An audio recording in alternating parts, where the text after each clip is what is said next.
Every single day, over 1,000 startups die quietly. Some burn cash faster than a sports car guzzles gas.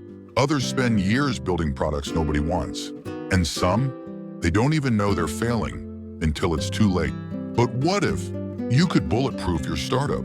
What if there was a way to test your idea, grow smarter, not faster, and build something that actually survives? The Lean Startup. How to build a startup that doesn't fail. Part 1. The Startup Death Trap. Let's face it, most startups fail, not because their founders were lazy, but because they followed the wrong playbook. We're taught, build a killer product, spend months perfecting it, then launch big. Sounds exciting, right? Until you realize you just spent 12 months building something your customer doesn't even want. Oops. This is the trap, the traditional plan. Build, launch, pray.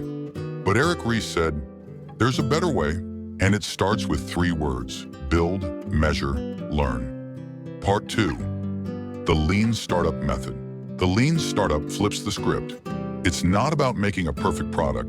It's about making progress through validated learning. You start small. Build a minimum viable product, or MVP. Not the final version, just the simplest version that solves a problem. Instead of asking, can we build it? Ask, should we? That one question? It's the difference between $1 million company and a silent graveyard. Unless your dream is to build the world's best left-handed coffee mug warmer, then by all means proceed. Part 3. The Power of the MVP. Dropbox didn't build a product at first. They built a demo video. That's it. Just a 3-minute video showing what could be. You won't believe how many signups they got before writing a single line of code. Over 75,000 in one day. That's the power of testing the idea, not the product. An MVP isn't half-baked. It's laser-focused. It's a test. And if you test smart, you learn faster than your competitors ever could. Part 4. Validated learning. The startup superpower. Think of your startup as a lab. Every idea is an experiment. The MVP, your hypothesis. The market, your judge. You launch, you measure, you learn. And if the data says you're wrong, good. You didn't fail. You saved time. That's the real flex. The Lean Startup doesn't eliminate failure. It compresses it. You fail fast, learn faster, and avoid the big failures. Part 5. Pivot or persevere. There comes a moment in every startup's life when the data speaks. It whispers one of 2 things: keep going or change direction. This is called the pivot, and it's not a sign of weakness. It's a sign of strength. Twitter started as a podcast platform. You'll never guess what Instagram was before it focused on photos. It was called Bourbon, a confusing app with location check-ins, plans, and way too many features. They cut it all except photos. The rest is history. Part 6. The startup lie you've been sold. You've been lied to. You've been told that hustle alone guarantees success, that long hours equal progress, that more features mean more users. But in the lean startup world, busy doesn't mean effective. Only learning moves the needle.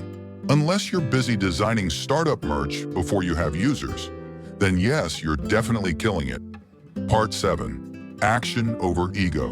Most founders fall in love with their product, but the real winners, they fall in love with the problem.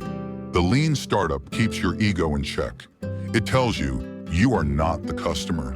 Your assumptions are not facts, and your product isn't sacred. In a minute, I'll share the most brutal lesson Steve Blank teaches founders, one that saved millions and killed egos.